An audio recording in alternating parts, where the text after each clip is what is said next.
SUV വാഹന നിരയിൽ ഏറ്റവും അധികം വിൽപ്പനയുള്ള മോഡലായ ക്രെറ്റയുടെ ഇലക്ട്രിക് പതിപ്പ് അവതരിപ്പിച്ച് ഹുണ്ടായി. ഇന്ത്യയുടെ മൂന്നാമത്തെ ഇലക്ട്രിക് മോഡലായാണ് ക്രെറ്റ ഇലക്ട്രിക്കിന്റെ വരവ്. ജനുവരി 17 നടക്കുന്ന ഭാരത് മൊബിലിറ്റി ഗ്ലോബൽ എക്സ്പോയിലെ അവതരണത്തിന് മുന്നോടിയാണ് വാഹനത്തിന്റെ ഡിസൈനും ഫീച്ചറുകളും ഉൾപ്പെടെയുള്ള വിവരങ്ങൾ കമ്പനി ഇപ്പോൾ പുറത്തുവിട്ടിരിക്കുന്നത്. ഇന്ത്യൻ വിപണിയിൽ താങ്ങാവുന്ന വിലയിൽ സ്വന്തമാക്കാവുന്ന EV ആയിരിക്കും ഇത്. കോന, അയോണിക് 5 എന്നീ രണ്ട് ഇലക്ട്രിക് മോഡലുകളാണ് ഹുണ്ടായി ഇന്ത്യയിൽ ഉണ്ടായിരുന്നത്. ഇതിൽ അയോണിക് 5നെ അപേക്ഷിച്ച് കോനയ്ക്ക് വില കുറവായിരുന്നു. എന്നാൽ വിപണിയിൽ നിന്ന് കോനയെ പിൻവലിച്ചതോടെ മറ്റൊരു ഇലക്ട്രിക് മോഡൽ എന്ന ഹുണ്ടായുടെ ആലോചന അവസാനിച്ചത് ക്രെറ്റയിലായിരുന്നു. ഡിസൈൻ റെഗുലർ മോഡലിനെ അടിസ്ഥാനപ്പെടുത്തി തന്നെയാണ് ക്രെറ്റ EVയുടെ രൂപകൽപ്പന. ഇലക്ട്രിക് വാഹനങ്ങളുടെ പൊതു സ്വഭാവമായ ക്ലോസ്ഡ് ഗ്രില്ല് ചാർജിംഗ് പോർട്ടുമാണ് മുൻവശത്തെ പ്രത്യേകത. വായുപ്രവാഹം സുഗമമാക്കാൻ കൂടുതൽ സഹായമാകുന്ന പുതിയ 17 ഇഞ്ച് അലോയ് വീൽ നൽകിയിട്ടുണ്ട്. വായുപ്രവാഹം നിയന്ത്രിക്കുന്നതിന് എയർ ഫ്ലാപ്പുകൾ നൽകി. മുന്നിലെയും പിന്നിലെയും ബമ്പറുകൾ ചെറിയ രൂപമാറ്റവും ഉണ്ട്. റെഗുലർ മോഡലിലെ അതേ രീതിയിലാണ് ഹെഡ്ലാമ്പുകളും DRLും ടെയിൽ ലൈറ്റുകളും സജ്ജമാക്കിയിരിക്കുന്നത്.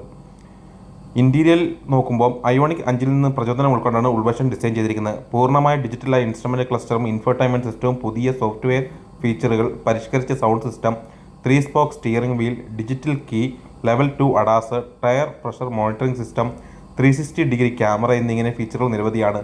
ബാറ്ററി കരുത്ത് നോക്കിക്കഴിഞ്ഞാൽ 2 ബാറ്ററി ബാക്ക് ഓപ്ഷൻ ക്രെറ്റ EVക്ക് നൽകിയിട്ടുണ്ട്. 42 കിലോവാട്ട് ശേഷിയുള്ള ബാറ്ററി പാക്കാണ് ഇതിൽ ഒന്ന്. ഒറ്റ ചാർജിൽ 390 കിലോമീറ്ററാണ് ഇതിൻ്റെ റേഞ്ച്. 51.4 കിലോവാട്ടിൻ്റെ ബാറ്ററി പാക്ക് വരുന്ന മോഡലിൽ 473 കിലോമീറ്റർ റേഞ്ചാണ് കമ്പനി വാഗ്ദാനം ചെയ്യുന്നത്. 10-80% ചാർജാകാൻ വേണ്ടത് വെറും 58 മിനിറ്റ് മാത്രം. 11 കിലോവാട്ട് സ്മാർട്ട് കണക്റ്റഡ് വാൾ ബോക്സ് AC ചാർജ് ഉപയോഗിക്കുമ്പോൾ 10 മുതൽ 100% വരെ ചാർജാകാൻ വേണ്ടത് വെറും 4 മണിക്കൂറാണ്. 51.4 കിലോവാട്ടിന് ബാറ്ററി പാക്കുള്ള മോഡലിന് 0 to 100 കിലോമീറ്റർ വേഗം കൈവരിക്കാൻ 7.9 സെക്കൻഡ് മാത്രം മതി. എക്സിക്യൂട്ടീവ്, സ്മാർട്ട്, പ്രീമിയം, എക്സലൻറ്റ് എന്നീ 4 വേരിയൻറ്റുകൾ വാഹനം ലഭിക്കും. 20 ലക്ഷം രൂപ എക്സ്ഷോറൂം വില വരുമെന്നാണ് പ്രതീക്ഷിക്കുന്നത്. BE6, Tata curve, EV, MG ZS EV, BYD ആറ്റോ 3, മാരുതിയുടെ വരാനിരിക്കുന്ന വിറ്റാര തുടങ്ങിയ വാഹനങ്ങളോടായിരിക്കും ക്രെറ്റ EVക്ക് നിരത്തിൽ ഏറ്റുമുട്ടേണ്ടി വരിക. 5 മോണോട്ടോൺ നിറങ്ങളിൽ 3 മാറ്റ് കളറുകളും 2 ഡ്യുവൽ ടോൺ ഓപ്ഷനുകളും വരുന്നുണ്ട്. Monotone black, pearl, atlas white, red pearl, starry night, official blue, metallic matte, official blue, titan grey, robust emerald matte, dual tone option blue, metallic with black roof, atlas white with black roof. സെഗ്മെന്റിൽ കടുത്ത മത്സരം ഉണ്ടായിട്ടും ഏക്കാലത്തെയും ഉയർന്ന വാർഷിക വിൽപ്പനയാണ് 2024 Creta regular model സ്വന്തമാക്കിയത്. 2024 ക്രെറ്റയുടെ 1,86,000 യൂണിറ്റുകളാണ് Hyundai വിറ്റഴിച്ചത്.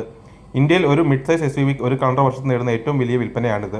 Mid size SUV സെഗ്മെന്റിൽ വിൽപ്പനയിലും 2023 Creta തന്നെയായിരുന്നു മുന്നിൽ.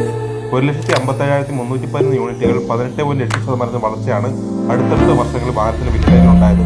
Maruti Vitara, Kia Seltos, Toyota Urban Cruiser, Hyryder, Honda Elevate, Skoda പിക്കാപ്പ്, വോക്സ്വാഗൺ ടൈഗൂൺ, MG ആസ്റ്റർ എന്നീ വമ്പന്മാരെ മറികടന്നാണ് ക്രെറ്റ ഈ നേട്ടം സ്വന്തമാക്കിയിട്ടുള്ളത്.